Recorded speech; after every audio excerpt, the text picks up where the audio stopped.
everyone, and welcome to Almost Cancelled. I am Peter, that is Tara, and we are going to talk about Star Trek Picard, Season 1, Episode 9, the penultimate episode of the season. It is called Et in Arcadia Ego, Part 1. And if I butchered that pronunciation, then I apologise, but I think it was more or less on point. So as a Part 1 of a two-parter, not that it really feels any more or less serialised than any previous episode. Like, this could have easily had a different title, and the cliffhanger would have just still felt normal because tons of the episodes have had cliffhangers, so it doesn't really matter all that much.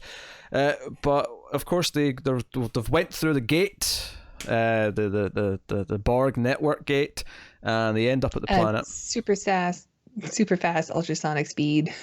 Yeah, super fast ultrasonic speed. Yes. I don't know. Just to me, said that's really fun. I was like, oh, I need to try that. Super fast ultrasonic. So they arrive, and very quickly the Romulan ship from behind them darts out, and they get into a bit of a dogfight. I like the dogfight. Dogfight was solid enough, and then they kind of win the fight, and then weird flowers appear, or does the Borg cube appear first? Well, I don't know which one is first, but the Borg cube comes behind them through one of the portals, and then there's also big, like, these ships that sort of blossom like flowers, and like one completely envelops the ship, and then another couple of them try to take corners of the cube, and they don't actually, they think the cube's actually hostile at this point. It's not until they get to it, but after everyone's landed, that they realize, oh wait, it was 7 and 9 and Elnor who were running this place, and that's who was behind it falling. They came in as the cavalry. They think it's hostile, and they think that it's active with Borg again. Yes, and probably because the readings from it, because it's turned on because obviously 7 turned everything on and hooked herself up and did all that jazz. But on the way down to the planet, because the turbulence as they're coming into the atmosphere is pretty rough, Picard passes out, and Agnes checks him up, and she starts like saying some nonsense too. He does, yeah, and she's only got this old, the tricorder reading to do her thing, and there was a great line here where she says, like, there's something wrong, but it could just be the thing showing its age. And I really thought that Picard's line was going to be, or me showing mine, and he never said it, but that's what I thought in my head. So missed opportunity. Yeah, you don't be ageist, Agnes. Yeah. The way they were treating Agnes in this episode was kind of interesting, because like last episode it was okay, she's under arrest because of what she did. And in this episode, they just kind of accept her back into working around everyone again without much thought. Do you think she makes it out of this show alive? Because she's sort of done something unforgivable, but they're kind of forgiving her. But if she dies, then nobody has to worry about it, right? Yeah, it depends. I mean, I suppose what you mean is this season. Does she make it out of this season alive? Yeah. Well, to be honest, the tone of this episode, if I didn't know there was going to be 2 more seasons, I would maybe even think, oh, this could be the end of the show and Picard might be dead, because the way he's kind of saying goodbye to people, because it tells them all that he's got this condition, that he's terminal, and he's like, if anyone treats me like a dying man, I'll get very upset. And of course, Raffi later on breaks down. He's like, no, I can't, I'm breaking the rules, damn it, I'm hugging you. I love you, Picard. I love you so much. They kind of have a fun scene. Yeah. I like Patrick Stewart a lot in this scene with Agnes Jurati, and when he goes to talk to the crew about it too. He feels very Picard in it. Very matter of fact, very like, this is my order. I expect you all to follow it. Yeah, I feel like the crew finally starts to feel like a crew. And has done over the last episode or 2 in this one. I mean, it kind of had that wrench on it, because when Agnes killed Maddox, it was like, oh wait, okay, now it doesn't feel like a crew at all. Now it feels like one of them just committed murder, and now it's like, are we really a crew? Are they going to stick together? Yeah. They feel more like a crew in this episode. I laughed at Elnor. Like, they meet up with Elnor, and then Picard's like, no, Elnor, you should stay here with the. I know. I'm like, again. What? Why is he in the show? He keeps getting cast off to. It's not that we don't like his character. He sounds like he's got a lot of potential to be a very cool character. He just gets, I don't know, like they wrote him and then shoved him aside. Yeah, it's very weird. So there was that. But the big thing, of course, is that they find where Soji came from, this complex. Now, did you notice that in the opening titles it said special guest star so-and-so? Of course I did. Yeah, I noticed. Also, I think it's Brenton Spiner who says, like, last time on Star Trek Picard. So they don't even, like, really try to hide it. I didn't even notice. So I didn't even process that was his voice. But yeah, it says Brent Spiner's in the episode, and obviously I'm thinking, oh, we get another data flashback or dream or something, and then out of nowhere he's just like, no, I'm just the dude who created Data's son. Data was made in his image, and I'm his son, so I look like Data, but older. Yeah, that was basically it. Noonien Soon had a son. Yeah, which is fine. I have no complaints. No, I'm fine with it too. We know from Next Gen that he had a wife. Okay. Who is referred to as Data's mother. I think it makes sense that he would have a son that he would base Data's image from. So that's fine, because he makes a lot of Datas. He makes B4, he makes Lore. Yeah. And I think there's also 2 other prototypes or something that are referenced. And then he made, and they all look the same. And I guess that's because he's based it off of not himself, which we always kind of assumed. Like, he made it in his own image. He made it in the image of his son. Okay. Yeah, we see a lot of 2s, because obviously there's other droids here. Now, we were speculating last episode, like, is it a whole civilization? It's not really. It's just like a hotel full of droids rather than, Yeah, because it seems odd that Professor Maddox would disappear for a few years and create a whole civilization. But if it's just like he's going there because he heard about this other work by Soon that was being done and went to assist them, and they would have, maybe there's like maybe 100 there total, and all of them are pairs, so like 50 different pairs. Yeah, if it's even 100. Yeah, it's there's a lot of pairs. They all have kind of all pairs. Yeah. They all have that Data sort of paint on them, that sort of goldy kind of look. If I have a complaint about this stuff, it's that I think the new Soji we meet, Sutra, I think her personality is kind of odd. Like everyone else, the other ones that we get to hear speak, she's evil, right? Yeah, well, it's not just that she's evil. She talks like she's like trying to seduce everyone in the room. She's like trying to sound sexy all the time, and I'm like, why do you sound like the least robotic out of them when you're the one who should sound the most robotic out of, like, in terms of the Soji and Dasha, like, she gives me major Lore vibes. Yeah. She seems like she's doing all these things, and I think my conflictions with this episode are that I really like the ideas that it sets up, which is that the message that the Romulans got wasn't actually intended for, not even just Romulans, but wasn't intended for organic life forms.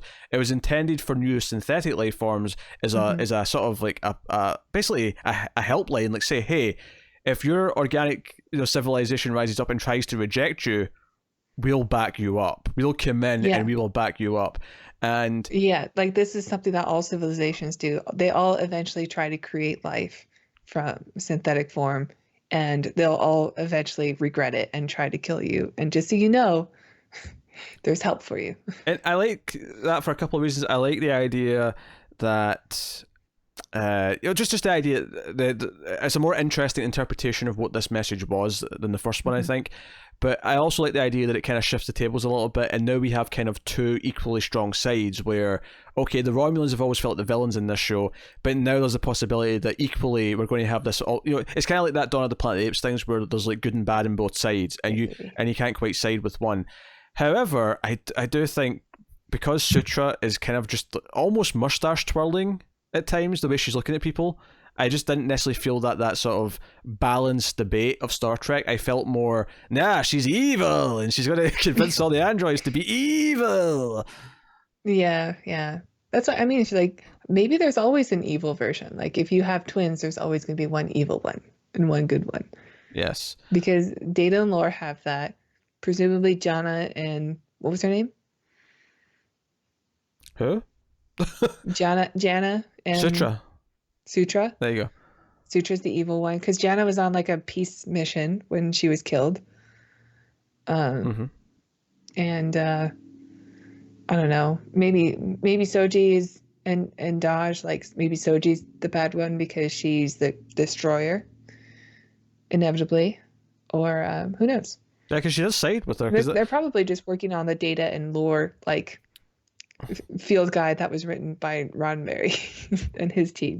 Like there's always going to be one that's evil. Yeah, I guess. I suppose in that way it's okay. I wasn't really a fan because obviously it's the same actress, and I think she's fine as Soji, and she was fine as Dasha. But like, I feel like Sutra, I don't know, something felt off about the performance to me. It felt like it was being too like, I am a femme fatale. She seemed pretty, confident, but maybe because we're just used to seeing her in such a different way, and it's a bit difficult to accept. I mean, I know what you're saying. Mm-hmm. It kind of sounds like, okay, she's acting, she's doing also, a new character now. I've got a bone to pick with someone on this show. Who's that? Firefly here, because Firefly didn't tell me that he flew off and shot a cameo where he played Data 2 in this episode. Isn't that right, Firefly? Okay. He played Spock 2. Oh, Spock 2, not Data 2. Sorry, Spock 2. You're right. It was Spock 2. The artificial cat that was running around. We found out. I was like, that looks like Firefly. Firefly, you little scamp, your little secret Hollywood career. I did not know about. Your mischievous little kitty. A kitty cat. It's always good. Hell, the episode of Next Gen that we just did this week had a kitty cat in it. So, yeah. The one about the kid? Yep. When he gets shown, when he gets in the blue Klingon room. Yeah, when he gets shown his home room, or his house from Earth, and the sort of, not a hallucination, but like the alien entity like recreates it. It also brings back his cat, and that's why there's a cat. So, I like that episode. I hope you guys did too. You'll find out very soon. Dun, dun, dun. Dun, dun, dun. So that's kind of a weird episode to talk about, because even though it was about 45 minutes, it was kind of maybe on a slightly shorter side for these episodes, because they've mostly been about 50. But yeah, it does kind of end abruptly. I thought, well, maybe it is because it's a two-parter, but I was like, oh, it's over already? Yeah, because it kind of ends with like Sutra saying, hey, this message was for us to fight back. Let's not try and evacuate and run. Let us call in the cavalry of this ancient synthetic race to come and destroy organic life. And Picard's trying to talk them out of it. And it kind of comes back to like the idea that they don't trust the humans because, well, they banned since after the Mars attack, and that's just it. Yeah, and Picard does call to Starfleet and say, look, Romulans are about to attack this world, and we're going to lose a lot of innocent lives if you don't help and send the fleet out. And they're not responding to him, and he says, trust me, they're gonna listen to me. And then Brent Spiner comes in and says, I know who you are, Picard. They don't listen to you. They didn't listen to you before when the synths were attacked or whatever. And so we may have a Deus Ex Starfleet scene in the next episode where Picard's faith is restored in Starfleet, or they just abandon him. If that happens next episode, that'll be a quick way to maybe inspire the synths to not just run off and like trigger the Doomsday device, essentially. But if they do trigger the Doomsday device, then we have a clear villain for next season. We do. No, that's the interesting part of potentially coming out of this. Unfortunately, we did have to deal with more Narek this episode. Being a whiny little... barely. Yeah, but he was being whiny. He was like, oh, give me a drink of water. Is this how you treat your prisoners? Oh, I'm hurt. I'm a prisoner. I'm too pretty. Okay, not to spoil Dawn of the Apes, I don't want to get too specific here, but even the fact that Sutra kind of seemingly like kills one of her own to convince everyone that they have to do something for her agenda is very... She's a little Koba, huh? Yeah. Or Gary Oldman. I was trying not to get specific, damn it. I was trying to keep it as vague as possible so as not to spoil things. Yes, I blame you. Hold on. Tim has messaged me, middle of the review. Maybe important. Yes. FYI, not sure if it matters, but I'm watching the director's cut of Candyman. It does not. Ooh, lucky. We're doing Candyman this week. You guys are doing soon. Yeah, we're doing Candyman. Because the new one I love coming Tony out. Todd. He's Star Trek royalty. People listening or watching know him very well. Yeah, Candyman, the new one's coming out in the summer, although we'll see if it actually does. He was Kern? I'm pretty sure he was Kern at some point. I'll take your word for it. But Kern is the brother of Worf, and he's super intense. Tony Todd's worst brother? Oh, that's amazing if that's true. Yeah, he's definitely Kern. But he plays a lot of different characters throughout Next Generation and Deep Space Nine. He's probably best known for an episode of Deep Space Nine where he plays Future Jake. And it's a really great episode. Can't remember the name of it, but it's really good. Future Jake, you say. So one of the things we have to talk about is the fact that Agnes also sides with the synths. She's like 6'5". He's a giant. Oh yeah, no wonder he tall. plays a Klingon. Have you ever seen Final Destination? Every time they go to visit him in the morgue, he's always towering over everyone who goes to see him. I don't like those movies. They make me paranoid. I have fun with them because I like the mousetrap quality of what's going to kill them in the room. I know, but it's just like any kind of object anywhere is going to lead to your death, and it's always a horrible death. I don't like them. That's great. It's a slasher movie. The slasher villain is just fate instead of a person. That's great. Yeah. I love it. I like horror movies. I just don't like those. Yeah. They're too much. Yes, that's fine. So Agnes sides with the synths though. It says, no, I want to go with you because I want to try and redeem myself by doing this. Even though it's going to lead to the death, possibly, of every organic life form in the sector. Yeah.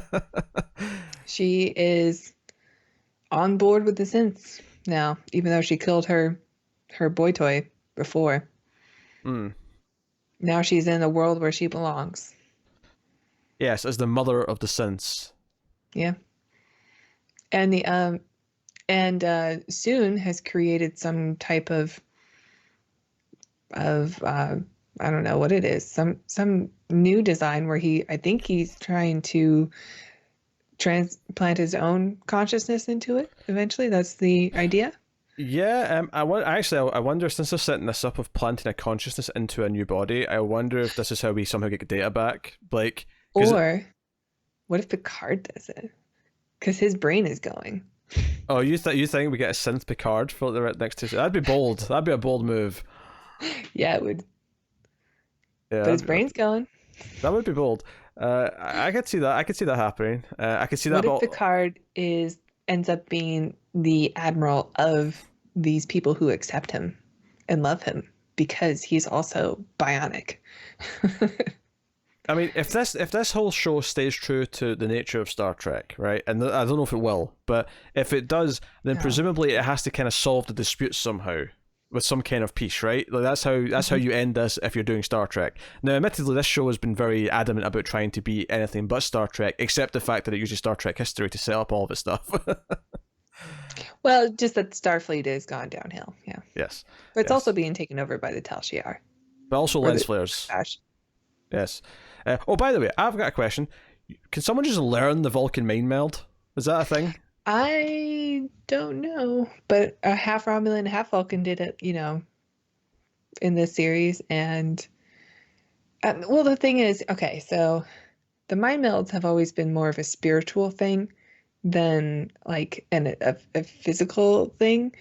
And that is, but it's linked directly to the Vulcan spiritual side. So, but Vulcans can do it to seemingly any species. I mean, Spock did it to the rock monster thing. Yeah. That was like silicon based. And they did it to obviously crew members, I think, multiple times throughout the show as well, who weren't Vulcans, So, I mean, seemingly anything can be mind melded. That said, I'll grant you that the rock monster... anybody can learn how to do it if they have the right knowledge. But I'll grant you the rock monster was probably the most extreme in terms of, like, this isn't even like a humanoid looking creature. This is a rock blob. Yeah. It's just protecting his little rock babies. Which has carpet sort of frills at the bottom of its rock. Yeah. And it just kind of shimmies like so for how stupid that so threatening. Yeah, for how stupid this sounds, that episode's surprisingly pretty solid. But it's a great episode, yeah. But that's what it is. There's something in the dark, right? Fear in the dark. Oh, that sounds right. That sounds kind of right, yeah. Something like that. Such a nerd. You are such a nerd. I agree. So that's one thing that stuck out to me in this episode. But the episode actually went in kind of quickly, and I guess it makes sense. There's not a whole lot of plot development to talk about in the same way that some episodes have had, because it is just the first half of essentially one story. because we're obviously this the payoff and the fleet, because we get, there's a shot at the end of like, you know, all 214 ships coming.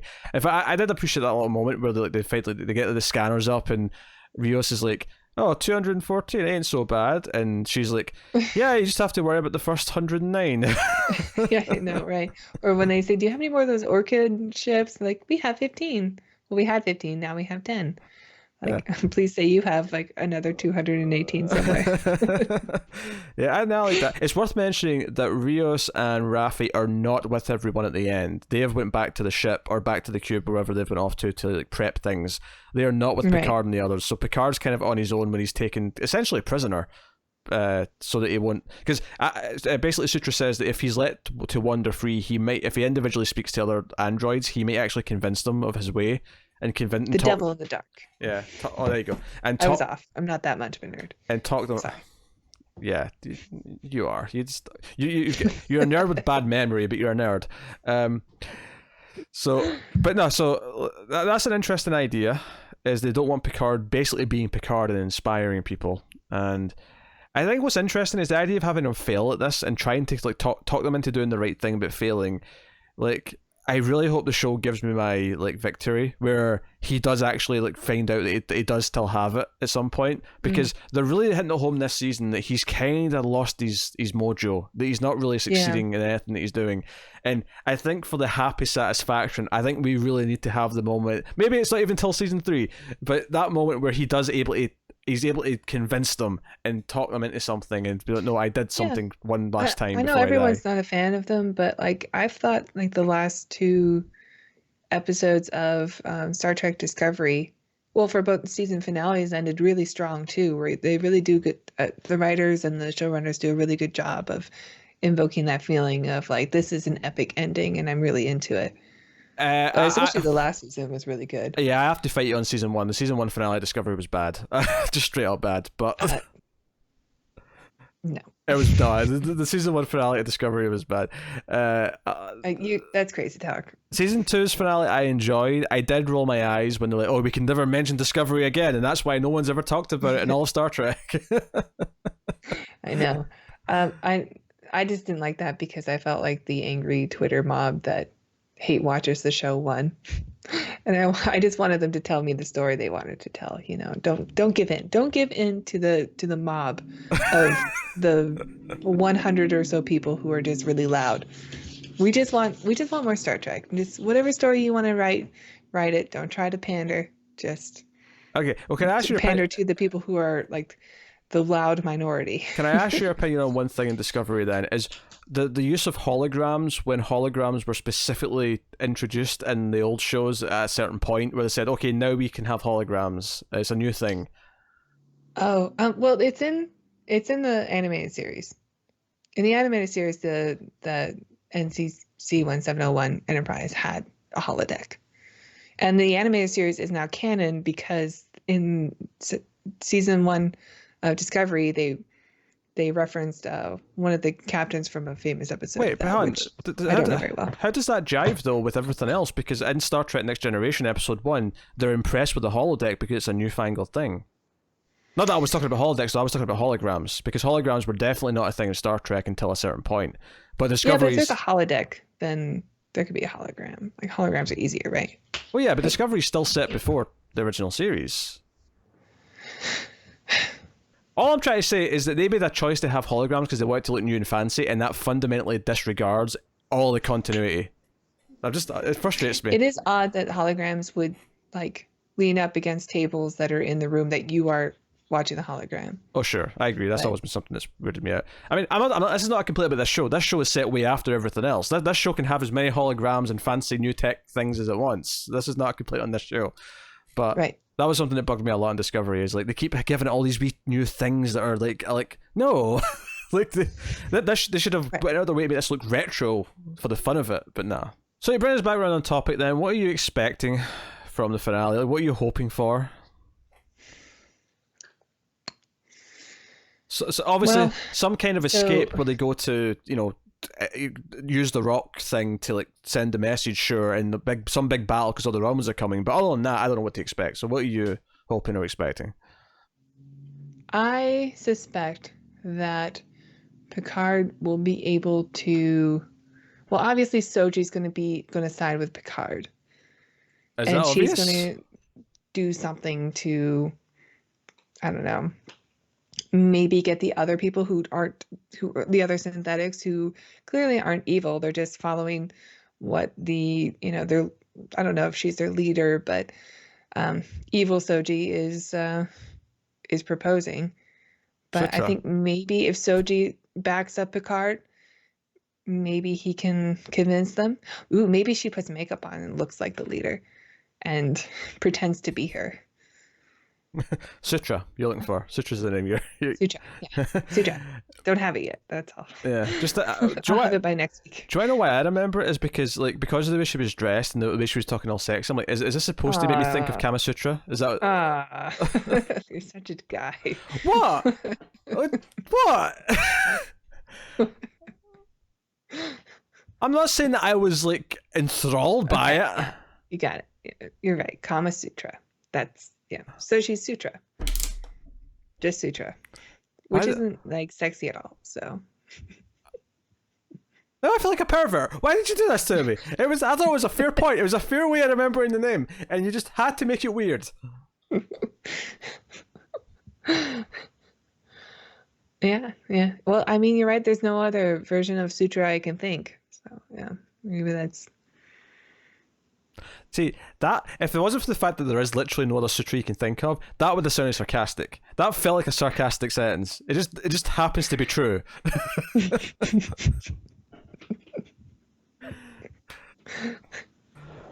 Okay. What has this become? All right, now I won't forget. So, yeah, maybe Soji pretends to be Sutra, since she has the advantage of looking exactly like her. And she can side with Picard, or she does it without. She does it with honesty and just sides with Picard and convinces people to believe in him, and the Federation show up and blow the Romulans out of the stars.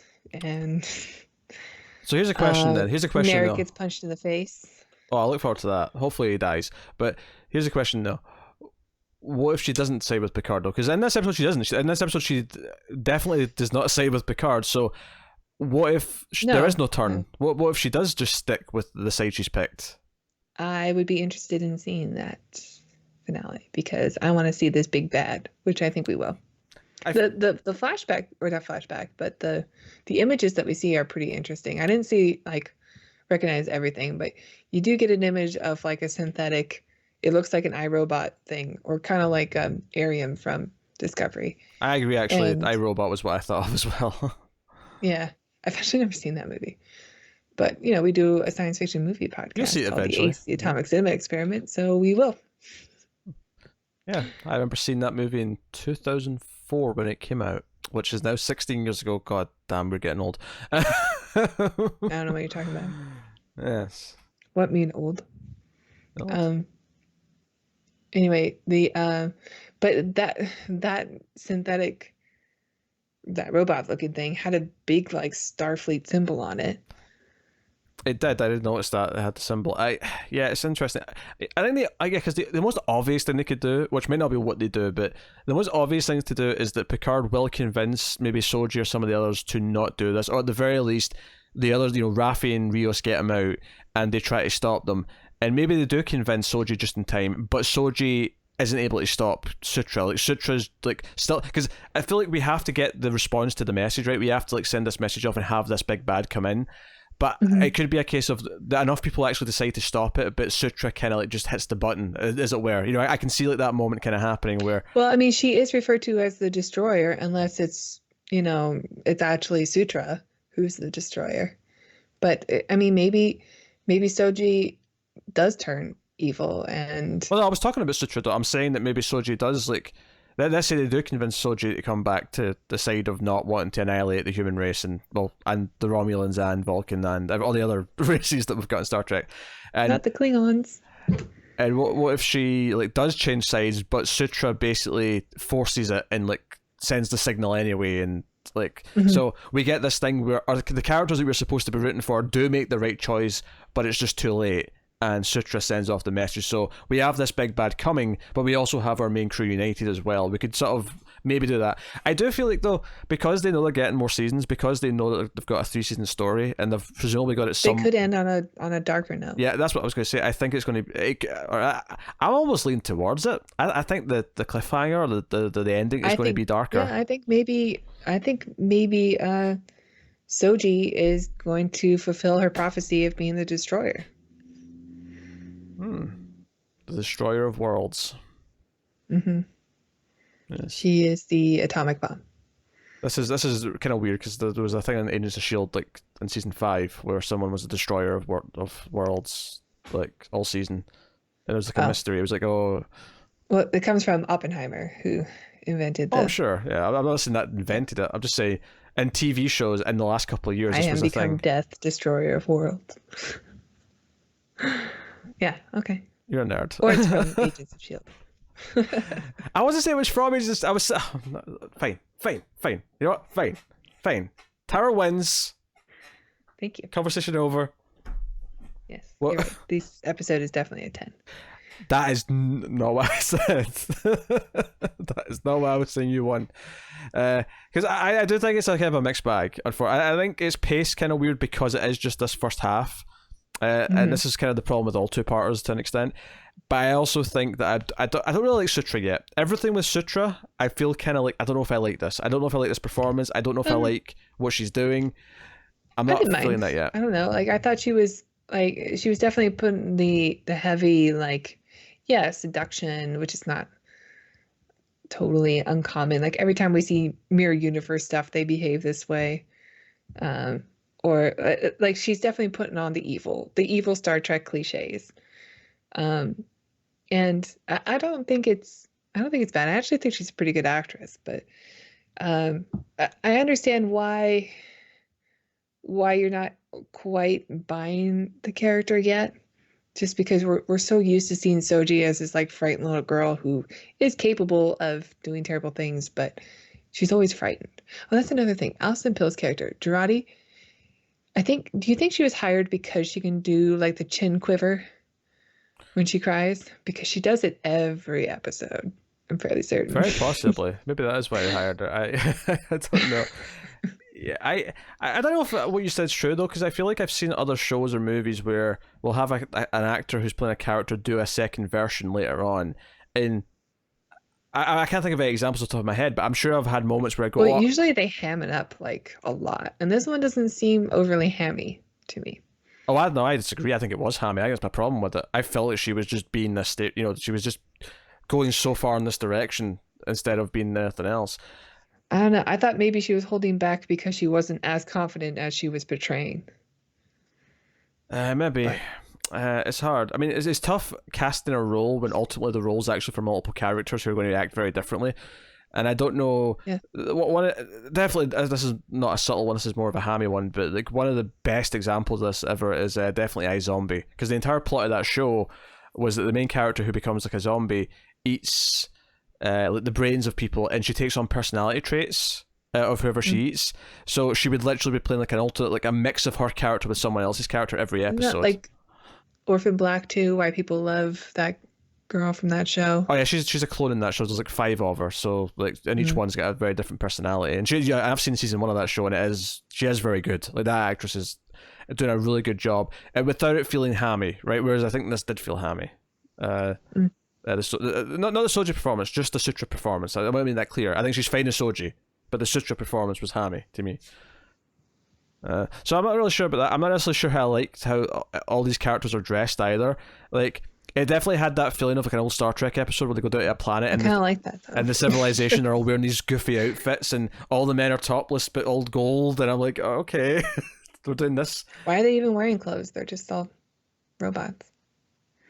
You heard it here first. Tara wants them all to be butt-ass naked. Yeah, we already have F-bombs. That's true. How about a little something for the ladies? Come on. So clearly it's not a 10 though, because Tara wants everyone to be naked and they're not naked, so it has to be. That just would have bumped it up to 11.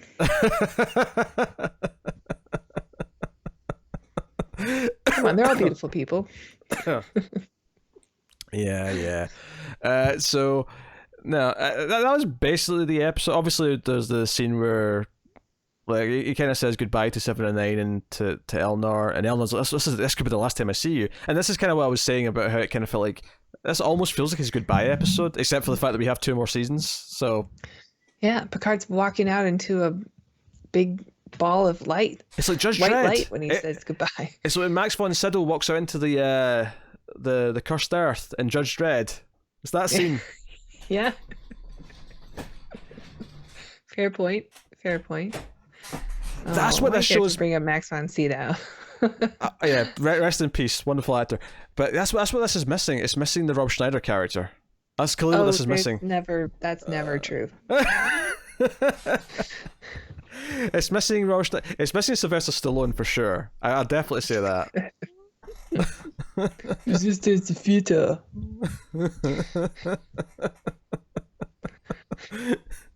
Oh, I like that the Explorer recognizes Picard right away and calls him the cutest. That happened also when he was on the Borg cube the first time, and you just get this random "Locutus" as he's like running through a bunch of X-Borgs and stuff. And I don't know.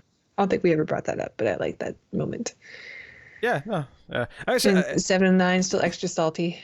Yes. You know what's frustrating to me is that I really like some of the potential themes, the idea of like the synths now not just being these weak like small group that are threatened. Now they have a potential nuclear bomb of their own, and all these sort of like the debates we could have about who's right, who's wrong, how we settle, how we have peace, how both sides try to come to some sort of agreement. But I also think this actual place with all the androids feels a little bit goofy, and I don't like Sutra that much. And the actual dialogue of her convincing everyone to go along with it, I'm not keen on. So I'm really conflicted because I think I like the ideas, but I think a lot of these parts that are in it I don't like that much. So that's frustrating. I wonder if there's going to be any consequence to having the Borg cube and all these XBs on a planet of synthetics, and especially if there's another threatening AI that's gonna show up there. We have the finale coming next week. Hopefully you enjoy our discussion at the very least. Maybe you'll enjoy the finale of the show too. We'll see how it is, and we'll discuss it. But you can let us know what you thought of this episode in the comments below. You can like and subscribe and all that stuff. Get us on the Twitters at mail_fuzz for channel updates. If you want to support the show, Tara, how can they do that? Why, you can check out our Patreon page. It's patreon.com/MildFuzzTV. Donating as little as $1 per month will get you bonus episodes of other shows we do, including The Ace, which we brought up earlier, the Atomic Cinema Experiment. It is our science fiction movie review show. And we have a ton of films that you can access through Patreon. Not a ton, but I don't know, maybe 10. I think we're in the double digits. Yeah, no, I think we just recorded the 11th this week. Yeah. So nice. There you go. Of bonus movies, they tend to be B films. So check out Judge Dredd, Time Cop, which is greater than a B movie, but no. We needed a reason for people to give us the dollar. Time Cop is a B movie. It's just a good B movie. It's a great B movie. The Transfer Saga we're working through currently. Yeah, I've done 3 of those, and the last one we just recorded that's going up soon for patrons is Free Jack, a movie that I'd never heard of, but has Mick Jagger, Emilio Estevez, Rene Russo in it, and Jonathan Banks from Breaking Bad and Better Call Saul. Such a weird thing. You're forgetting the big name, Anthony Hopkins. Oh yeah, Anthony Hopkins as well. Yes, so there you go. That's Patreon. So yeah, thank you once again for watching and listening. We always appreciate it. Keep watching Star Trek and TV, guys. And and to everyone but Connor, live long and prosper.